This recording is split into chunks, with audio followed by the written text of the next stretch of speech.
Oscar DePriest, the first black congressman since Reconstruction, suggested that Spencer move to his home district in Chicago to take flying lessons. In 1934, Spencer joined with a group of African-American aviators in organizing the National Airmen Association of America, the NAAA. Working as a kitchen helper in a Chicago restaurant, Spencer used most of his weekly wages for flying lessons. Later, he and a handful of companions bought an obsolete airplane and set out to repair it themselves. 2 years after that, he and fellow NAAA member Dale Lawrence White flew a rented Lincoln Page biplane on a 10-city tour that started in Chicago and ended in Washington, D.C. The notoriety of the Spencer White flight in the black press contributed to convincing Congress to include blacks in the pre-World War II civilian pilot training program. During the Great Depression, Chicago rivaled Los Angeles as a center for black aviation with a highly successful flying club for African Americans led by Cornelius Coffey. In 1931, Cornelius brought together a group of black air enthusiasts to study at the Curtiss Wright Aeronautical School. Then he helped organize the Challengers Air Pilots Association to expand flying opportunities for African Americans in Chicago. Coffey and his fellow enthusiasts, including his wife, black female pilot pioneer Willa Brown, promoted the flight of Chauncey Spencer and Dale White, who flew from Chicago to Washington, D.C. in 1939 to campaign for an end to racial segregation in aviation. You're invited to celebrate Black History Month with TNCRadio.live.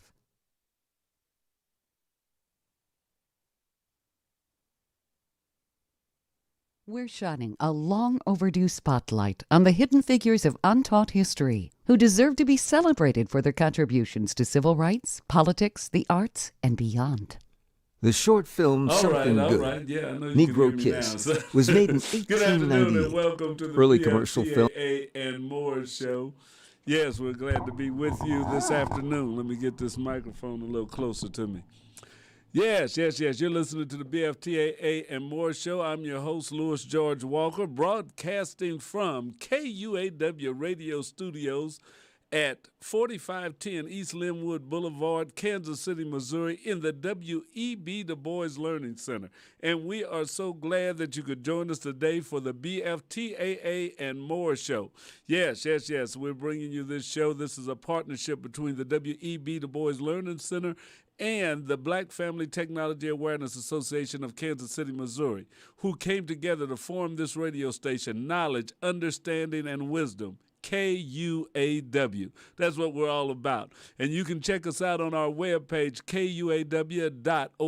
You can also follow any of our live broadcasts. Just like and share KUAW.org and share our Facebook page. That's what I meant. Share our Facebook page, KUAW-radio. Also on Facebook, you can find us at KUAW Space Radio. And on Twitter at KUAW_radio. So we're on Facebook, we're on YouTube, Twitter, we're even on Twitch, and we're looking to even bring some more video broadcast sites into this. So whenever we're live, if you like and share this page or just like this page, it'll pop up and let you know that we're going live with a show right now. So do that for us. We appreciate it. We need the viewers, and we hope to give you some information that you can use. So like and share the KUAW webpage. Well, we've got a show for you today, and we're glad. Oh, and I didn't tell you that if you just want to listen to the audio side, if you just want to hear us talk, or if you happen to be in your car driving, you can pick us up on your Bluetooth. If you have Bluetooth headphones or a speaker at home or in your car, if you can connect that to your phone, we're on there. We're on KUAW radio.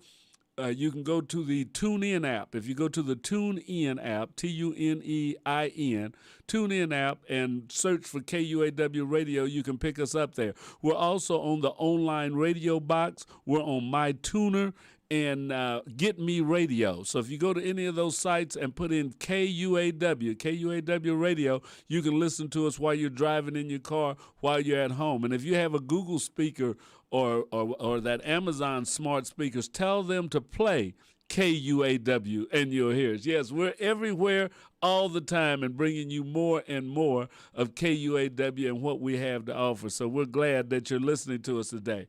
Thank you for tuning in. Yes, it's another week going in the news that's going on, like the what should I say? We want to think about the people in Ukraine and what they're going through right now. You know, we're in a country where we haven't in our lifetime had war on our soil.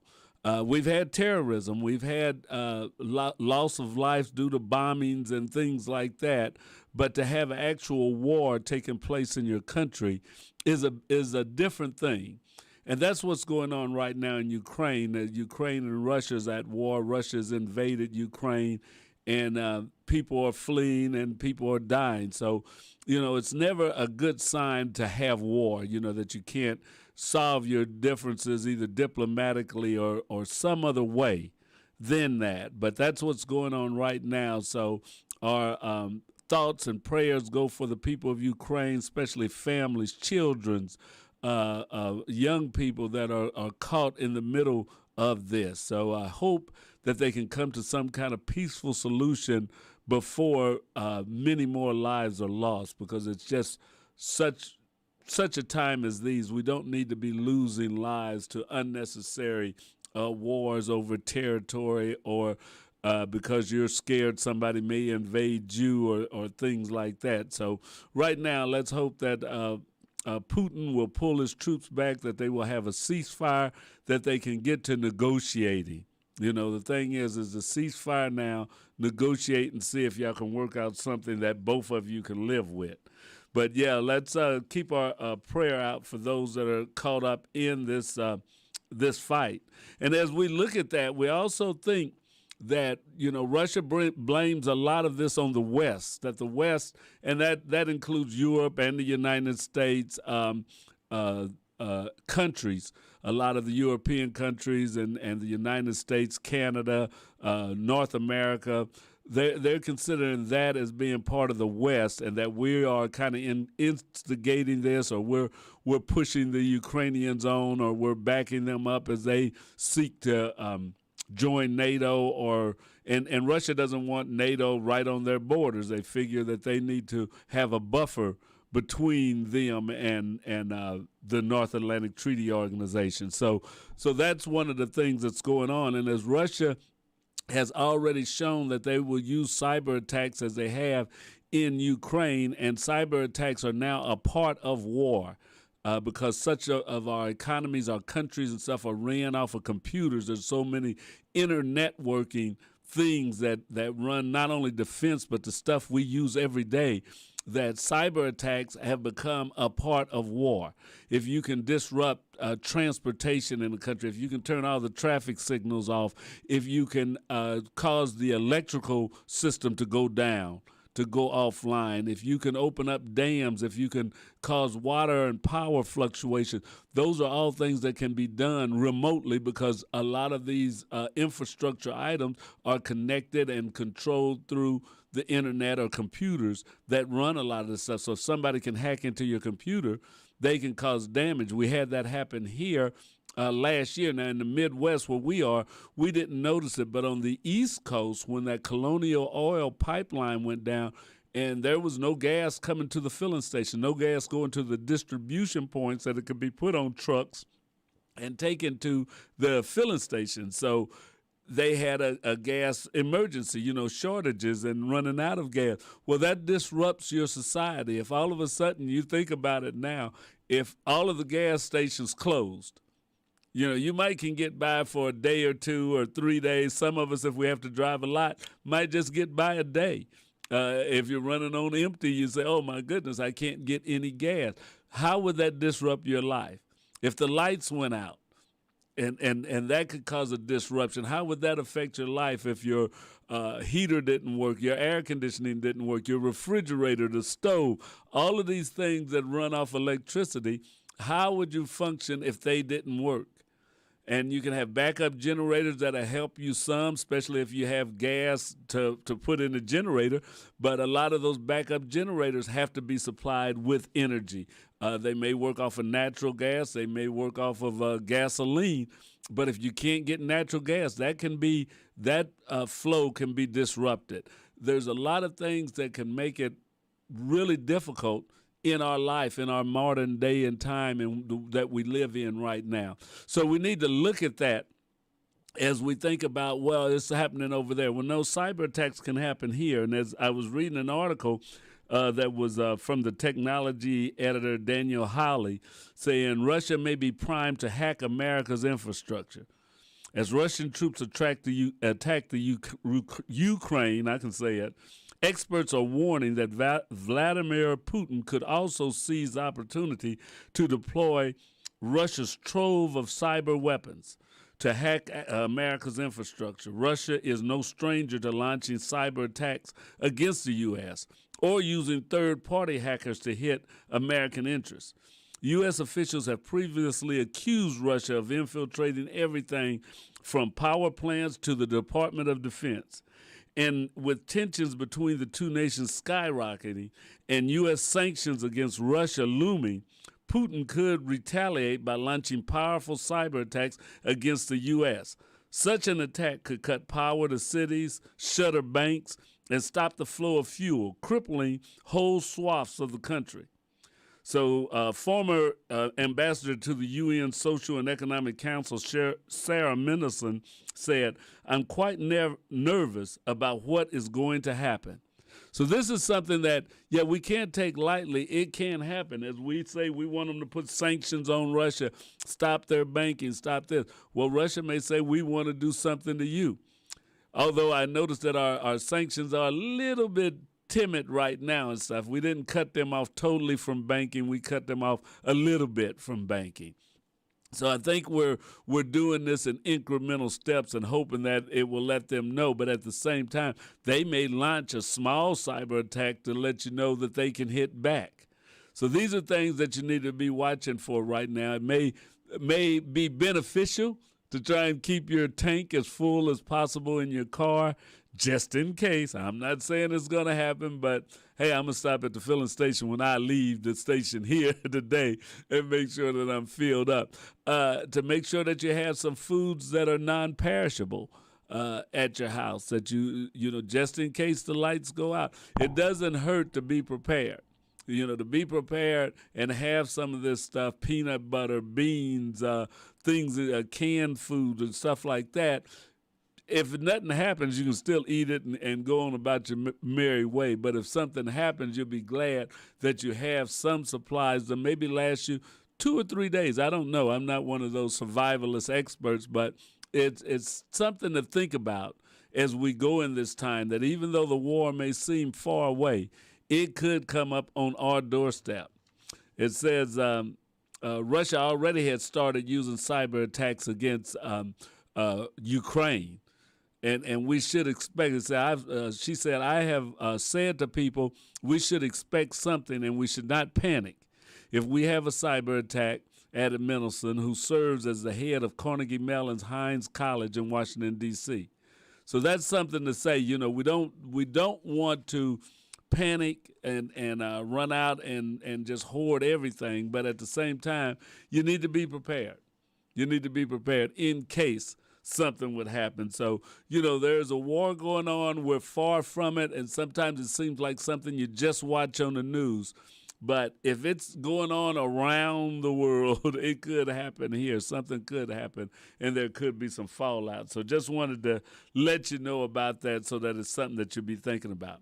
But we at the Black Family Technology Awareness Association, and we do want to be prepared against cyber attacks and hackers all the time, not just from Russia, but those locally, those that want to cause mischief and maybe affect your bank account or use your credit card or things like that. So those are some cyber attacks that we should always be careful of. Make sure that you have secure passwords.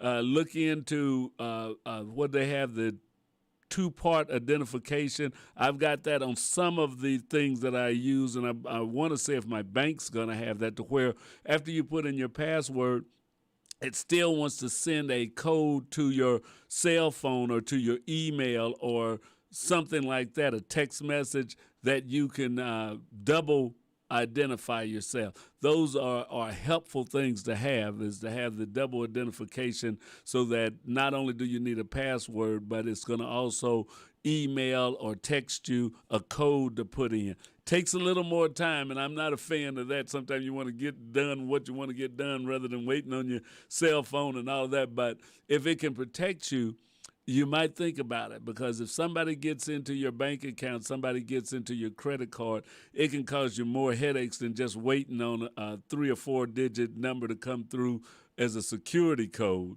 when you have to make a lot of phone calls, and you know how it is if you got to call the credit card company and tell them you think you've been hacked and give them all the accounts and stuff like that. So, cybersecurity is something we should be aware of, and we should take it seriously. Your passwords, using the same password on a lot of different accounts, especially on your banking account, anything that's doing financially should be a whole different set of password than what you use for going into Facebook or YouTube or some of that stuff. Don't use that same one. I know a lot of times it's easier to use the same password on 2 or 3 accounts. You don't have to remember a whole lot of different ones. But when it comes to some of your financial sites, you might think about that. You might say, no, I don't want to use the same one that I use on Facebook or that I use for some other little frivolous thing. I don't want to use the one that goes into my bank account, the same password. You just never know what people can do or what they can get into. And as we speak about that, I'm going to talk a little bit more about cybersecurity and a new class that is coming up that you can get into and learn about cybersecurity. For all the young people or parents, and even some of you that are not so young, this is a growing field that definitely is looking for more and more people, and you can make a good living working in cybersecurity. So we'll talk about that. But right now, let's see if we can learn what's going on at the National Aeronautics and Space Administration, see what's happening right now today, this week at NASA. A week of deployments for the James Webb Space Telescope, another remarkable achievement for Hubble, and helping to improve launch safety. A few of the stories to tell you about this week at NASA. The team for our James Webb Space Telescope spent the week deploying various components on the Next Generation Space Observatory. On January 4th, they finished deploying Webb's 70-foot sun shield, which protects the telescope from the light and heat emitted by the sun, earth, and moon. The sun shield provides a level of protection that would be on the order of more than SPF 1 million if it were sunscreen lotion. The next day, the team began operations to deploy the secondary mirror support structure. The secondary mirror plays an important role in reflecting the light from the primary mirror to the science instruments that sit behind the primary mirror. There is another 5.5 months of setup activities before Webb will be ready to deliver its first images. Our Where is Webb site at go.nasa.gov/whereiswebb features an infographic that shows the status of Webb as it makes its way to its final science destination about 1 million miles from Earth. Our Hubble Space Telescope rang in the new year by officially passing the 1 billion second mark of its remarkable mission in space. Hubble was deployed and began operating on April 25, 1990, more than 31 years or 1 billion seconds ago. Hubble's first 1 billion seconds included 5 astronaut servicing missions to the telescope and more than 1.5 million scientific observations and counting. Our Ames Research Center in California is using cutting-edge computational fluid dynamics software and supercomputers to better understand how vibration levels during various launch abort scenarios might affect the Orion spacecraft's launch abort system. The colors in the visualizations indicate different degrees of pressure. The launch abort system is designed to safely pull Orion and astronauts inside the spacecraft away from the Space Launch System rocket in a split second if an emergency happens during launch. In response to an inquiry from SpaceX, NASA is preparing to conduct environmental assessments to develop Launch Complex 49, a proposed new launch site at our Kennedy Space Center in Florida. The 175-acre site, located north of Launch Complex 39B, would support the launch and landing of the company's Starship and Super Heavy launch vehicle. NASA and SpaceX are moving forward with the initial environmental analysis before concluding a potential agreement to develop the property. Recent upgrades to the flight simulator for NASA's X-59 Quiet Supersonic Technology aircraft are helping test pilots at our Armstrong Flight Research Center in California train in the most robust, realistic system possible. The upgrades accurately replicate the flight controls, instrumentation, avionics, and cockpit of the X-plane so that pilots can effectively practice flying in various situations and scenarios. The X-59 is designed to reduce the loudness of sonic booms that can occur during supersonic flight. Research from the project could help open the future to commercial supersonic flights over land. That's what's up this week at NASA. For more on these and other stories, follow us on the web at nasa.gov/twan.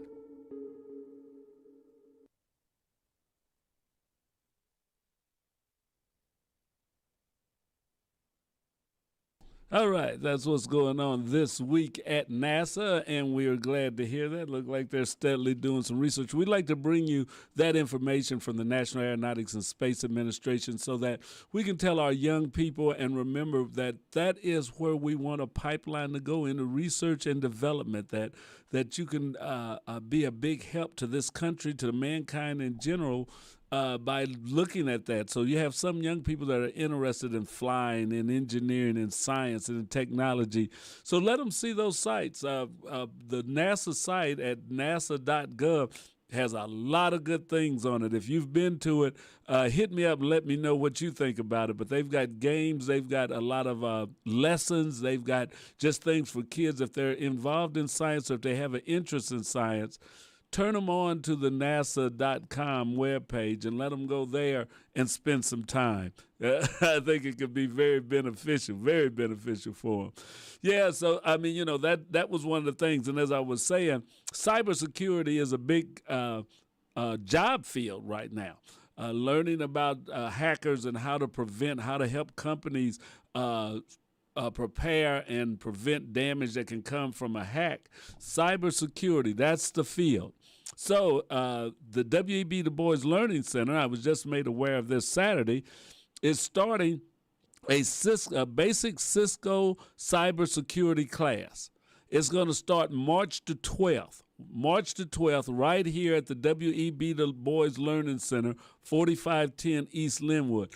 Please contact the W.E.B. Du Bois Learning Center if you are interested or if you know someone that may be interested in taking the Cisco cybersecurity class. It's going to start March the 12th right here at the W.E.B. Du Bois Learning Center. That's where KUAW radio station is located.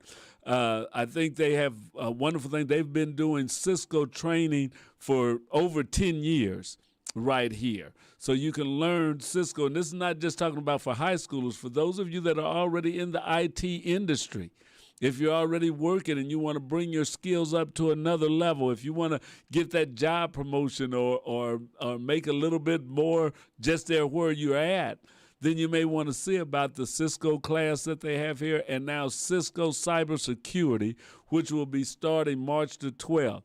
If you can't get in touch with someone at the W.E.B. Du Bois Learning Center, call us here at KUAW Radio. Leave your name, your information. I'll make sure that somebody gets in touch with you.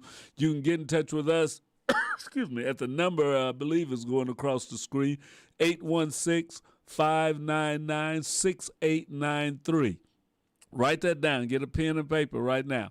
816-599-6893.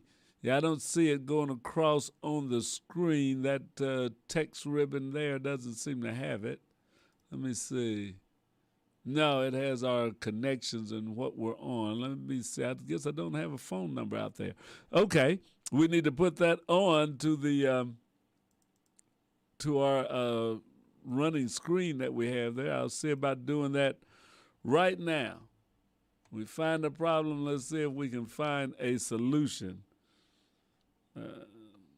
KUAW phone, HONE, 816-599-6893. That's what we want to see there. Yeah, so that's one thing you can do at a small place like this is that we can change things right on the fly and get it on there. So now If you want to tell somebody about it, they can watch this video. Come back. The number will be going across there, 816-599-6893. So this is recorded.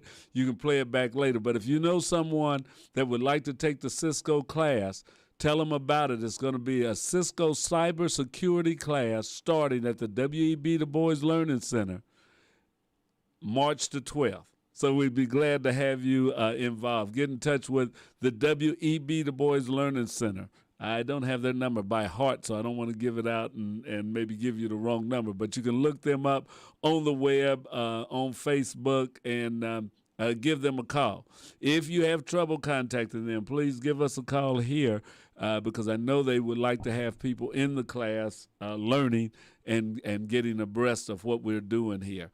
I also like to let you know our VEX robotics class for middle school and high school students is continuing right here at the W.E.B. Du Bois Learning Center. We are the service provider for the VEX robotics program here.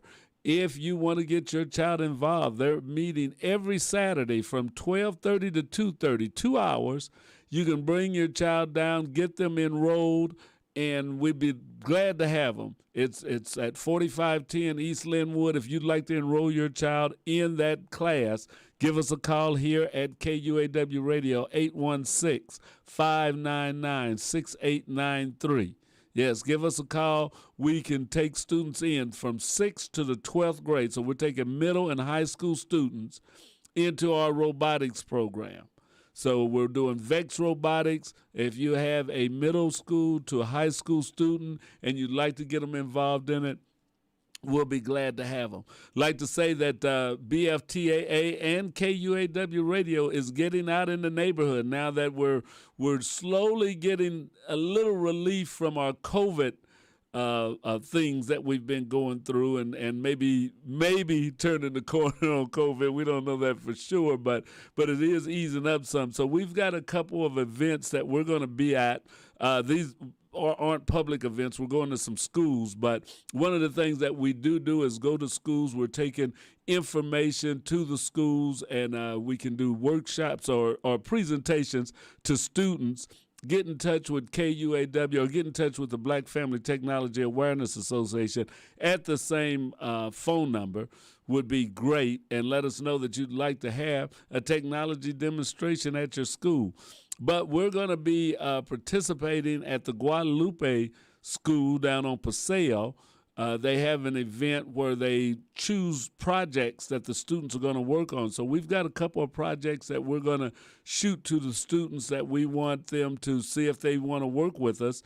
One is to work with our robotics program at the Black Family Technology Awareness Association, making a demonstration, a take-home demonstration that can be printed on a 3D printer and that kids can take home. So we want to make some of these up. Kids can actually print some, but we'll have some made, and we'll have them as giveaways when we go to other events. But we want the students to design it and to learn the printing, what it would take to get it printed and make that work. So that's a program that we're going to be shooting out there. And we're also going to take KUAW Radio down so that the kids can learn how to do Voice of the People or Voice Pop, where they interview or talk to people on the streets or in their homes and get information from them. So they'll learn about broadcasting techniques, how to record and edit their broadcast, how to come up with their audience and design the program. So we're going to be presenting those to the Guadalupe kids so that they can have a program that will air right here on KUAW Radio. That's right. We'll have it on KUAW Radio, and if they pick us. So we've got two programs we're going to take down there. If some students want to work with us, it's going to be great. Also in the Northland, the Kellybrook Elementary School's PTA technology event's going to be going on. We're going to set up a table there. If you have students that go to Kellybrook, we will be there on site when they have their event. I think that's going to be in April. So we're starting to get things that we can take out to the community. We want to show to the community. So right here in the urban core, we would like to do some presentations to some of the students here.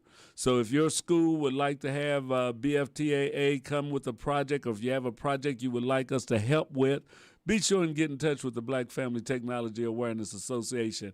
That's what we're about, is trying to close that digital divide that exists in the African American community so that we can help fill that pipeline that we need of STEM technologists, scientists, engineers that we need for the future. We want to work on that. We want our young people to get involved and be a part of that future. So that's one of the things going on. Now, we're going to do a little bit more of NASA, as we do that all the time. They have some broadcasts that we love sharing with you. Excuse me. So we're going to do right now Space to Ground with NASA. So stay tuned. I'll be right back after you watch this little episode of Space to Ground. Let's see. Oh, it's real little. Let's see if we can make it bigger. There we go. Welcome to Space to Ground. I'm Sandra Jones. This week, a cargo ship packed with food, fuel, and supplies arrived to the International Space Station. And science research on flames in space continues. On February 19th, the uncrewed Northrop Grumman CRS-17 Cygnus cargo craft blasted off from Launch Pad 0A at the Wallops Flight Facility in Virginia, carrying 8,300 pounds of science investigations, fresh foods, and cargo. The Cygnus, named the SS Piers Sellers after the late NASA astronaut and climate scientist, arrived to the space station 2 days later. NASA astronaut Rajachari used the Canadarm2 to capture Cygnus, and it was then installed to the Unity module of the space station. Congratulations to the FCC-H and Dulles team and to Northrop Grumman, and welcome aboard again to Piers Sellers. The work that gathered and climate science, and it's a daily reminder to us with the experiments on board to help with the climate of the Earth in his name and legacy, and we're happy to be a part of that. As one important flame study investigation reaches its end, a new one is about to begin. Since 2017, the Advanced Combustion via Microgravity Experiments, or ACME, conducted 6 studies in which 7 gaseous fuels were burned, and over 1,500 flames were ignited and studied. The goal of ACME was to study flammability, improve engine efficiency, and reduce pollutant emission in combustion, as well as to better understand how to prevent fires in spacecraft. Now, the Solid Fuel Ignition and Extinction Facility, or SOFI, builds on the work of ACME with a new series of investigations studying flames in new ways, such as material ignition and suppression. Launched aboard NG-17, SOFI will help NASA select materials and designs for spacesuits, cabins, and habitats.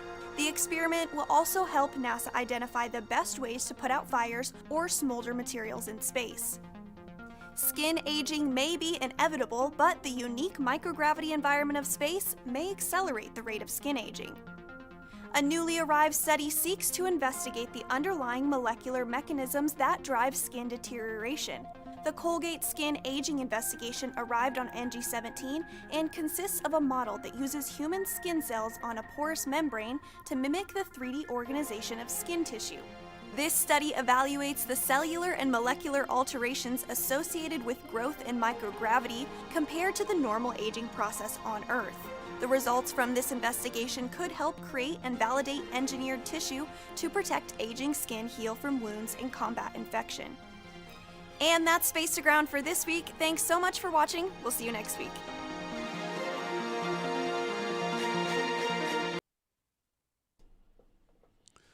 All right. Yeah, that's Space to Ground. Let's see if we can get them off of here now. There we go. Let's see. Bingo. All right. Let's see. We can't get that to... Sometimes I tell you, getting them to stop. There. Getting them to stop is harder than getting them to start, but they like to keep running. Hey, that was good information, though, coming from Space to Ground and some of the medical research that's going on. Also, looking at how flames act in space. So it's always good to pick those up. Now, we're coming to the end of Black History Month, But we have to remember that Black history is American history, not just American history, it is world history.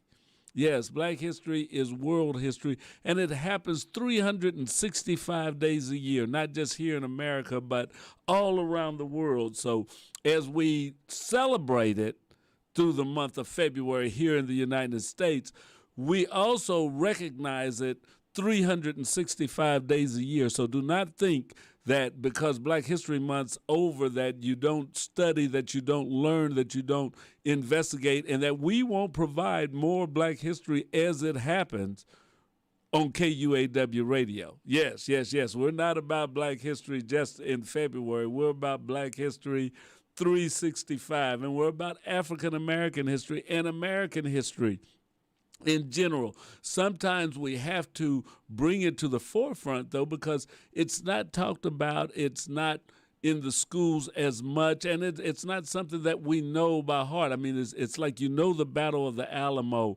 and all of those things that were important in American history. You know about Thomas Edison and what he did as a great inventor, but there's so many African Americans that have done things that we don't know about. And sometimes we still don't hear about some of the inventors, some of the gallant fighters for freedom and stuff that we should be knowing about. A lot of people know about the Tuskegee Airmen, and that's good. But do you also know that the Army had a group of tank destroyers that were African Americans that were feared on the battlefield? So you know, we still have a lot that we have to learn. Sometimes we hear the same stories over and over again, which is good because that builds them into our mind. But we also have some stories that haven't been told that still need to be told. It's just as they talk about the civil rights fighters and all, but there were a lot more. If you were listening to this show before I actually came on, I was playing a little bit of some African Americans that were fighting to end segregation or to integrate flying in America in the 30s, in the 1930s, that they have formed flying clubs in Chicago, and they flew into Washington, D.C. to talk about, you know, letting African Americans into flying because it was hard for African Americans, if not impossible, to get flying lessons. So as that was an outgrowth, that was happening in the 30s before there was a war. So that's what helped to propel the Tuskegee Airmen. And that because it wasn't like they were just finding out that blacks wanted to fly or could maybe fly, but that there were people that were promoting this even during peacetime. So right now, I want to give you a little bit of what we've been running all month, different Black history moments. And this one will be about the Tuskegee Airmen. So sit back, relax, and let's learn a little bit about the Tuskegee Airmen. We're shining a long overdue spotlight on the hidden figures of untaught history who deserve to be celebrated for their contributions to civil rights, politics, the arts, and beyond. The Tuskegee Airmen were black servicemen of the United States Army Air Forces who trained at Tuskegee Army Airfield in Alabama during World War II. They constituted the first African-American flying unit in the United States military. In January of 1941, the War Department formed the all-black 99th Pursuit Squadron of the United States Army Air Corps. Later, the Army changed its name to United States Army Air Forces. In January of 1941, the War Department formed the all-black 99th Pursuit Squadron of the United States Army Air Corps. Later, the United States Army Air Forces, to be trained using single-engine planes at the segregated Tuskegee Army Airfield in Tuskegee, Alabama. The NAACP, the Black Press, and others had been lobbying hard for the government to allow African Americans to become military pilots. However, neither the NAACP nor the most involved black newspapers approved the solution of creating separate black units. They believed that approach simply perpetuated segregation and discrimination. Nevertheless, largely at the behest of President Franklin D. Roosevelt, a separate unit was created. The Tuskegee base opened on July 19th. And the first class graduated the following March. Lieutenant Colonel Benjamin Oliver Davis, Jr. was the squadron's commander. The Tuskegee Airmen received further training in French Morocco before their first mission on June 2, 1943. Later that year, the Army activated 3 more squadrons that joined in 1944. Altogether, 992 pilots graduated from the Tuskegee Airfield courses, and they flew over 1,500 missions and over 15,000 sorties, destroyed 261 enemy aircraft, and won more than 850 medals. You're invited to celebrate Black History Month with TNCRadio.live. All right. Yeah, that's a bit about the Tuskegee Airmen who blazed a trail in the air in World War II. Although it wasn't the beginning of African Americans in flight, because a lot of us have learned about Bessie. I think it was Bessie Smith that was. We're shining a long overdue spotlight on the hidden figures of untaught history who deserve to be celebrated for their contributions to civil rights, politics, the arts, and beyond. The Tuskegee Airmen were black So servicemen. that was the thing. And we're kind of glad that we're able to shine a light on them. And we're going to be doing that from time to time throughout the year on KUAW Radio, because we want you to know that Black history is American history, and it is 365. So it's happening every day. We want to give a shout out to the president for nominating a black woman to be on the Supreme Court, which is history that you're living in right now, because there's never been a black woman on the Supreme Court. So that's a history-making event, and we have to be aware of all the history that we are making, that has been made, and that is yet to be made, because we have another generation that is coming after us, and we want to set the stage so that they can go even further, do even more to help make this country live up to its creed that all men are created equal, and women. Yes. All right. So I want to thank you for joining us. This is the BFTAA and More Show. I am your host, Louis George Walker. If we piqued your interest, if we gave you something that you didn't know, we have done our job. If not, let us know. We'd like to hear from you. You can contact us on Facebook on KUAW radio. You can email us at kuaw985@gmail.com, or you can call us and leave a message at 816-599-6893. But let us know what you think about this show and about the other shows that are on KUAW radio. We have a lot of local talk shows. We have syndicated national shows, and we just try to bring you more and more information right here at KUAW Radio. So like us, share us with everybody, and listen. We also have some good blues, smooth jazz, and old school music that we play 24 hours a day on KUAW Radio. So tell your friends to like us, to share us, and check us out on our audio side. Go to the TuneIn app and listen to us. Go to www.kuaw.org and listen to us there. Or tell your Google speaker or your Amazon speaker to play KUAW Radio, and you will hear us on there. You will hear some of our shows, but you'll also hear some of the great music that we play from local artists, from independent artists, and from national artists. And we have some great interviews with some of the leaders in jazz and in smooth jazz. So check us out. This is KUAW Radio, Kansas City's global community radio station. We're here to bring you something new, something exciting, and something that will get you thinking a little bit right here at KUAW Radio. Also, you can listen to Warren Ballantine every day here from 10 until 12 if you want to hear something about the truth fighters and what's going on. That's a national show that we do, and we're glad to have Warren Ballantine on here. We also have some nationally syndicated music shows like Heavy Storm, which is a quiet storm show that comes on the weekend, and also Blues Time in the City. Yeah, so check us out, KUAW Radio, right here, Kansas City's global community radio station. We're out of here right now, but have a good day. Continue to listen to KUAW. We'll see you next time on the BFTAA and More Show. We're shining a long overdue spotlight on the hidden figures of untaught history who deserve to be celebrated for their contributions to civil rights, politics, the arts, and beyond. I had the pleasure of meeting Chauncey Spencer II at the Lone Star Flight Museum in Galveston. I told him my daughter and I were fans of the Red Tails and that my brother even named his company after them. Plus, the three of us just loved flying. He sat down and told me the story of his father, Chauncey Spencer, an African-American aviator born in Lynchburg, Virginia in 1906. His mother was the Harlem Renaissance poet Anne Spencer. Spencer saw his first airplane in flight at the age of 11, but after finishing college, despite his family's fame and respect in the South, no one would give him flying lessons in Lynchburg.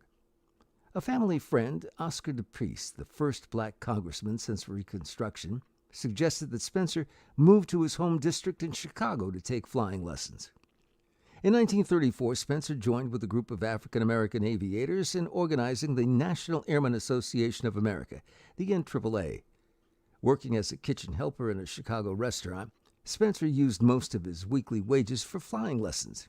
Later, he and a handful of companions bought an obsolete airplane and set out to repair it themselves. 2 years after that, he and fellow NAAA member Dale Lawrence White flew a rented Lincoln Page biplane on a 10-city tour that started in Chicago and ended in Washington, D.C. The notoriety of the Spencer White flight in the black press contributed to convincing Congress to include blacks in the pre-World War II civilian pilot training program. During the Great Depression, Chicago rivaled Los Angeles as a center for black aviation with a highly successful flying club for African Americans led by Cornelius Coffey. In 1931, Cornelius brought together a group of black air enthusiasts to study at the Curtiss Wright Aeronautical School. Then he helped organize the Challengers Air Pilots Association to expand flying opportunities for African Americans in Chicago. Coffey and his fellow enthusiasts, including his wife, black female pilot pioneer Willa Brown, promoted the flight of Chauncey Spencer and Dale White, who flew from Chicago to Washington, D.C. in 1939 to campaign for an end to racial segregation in aviation. You're invited to celebrate Black History Month with TNCRadio.live.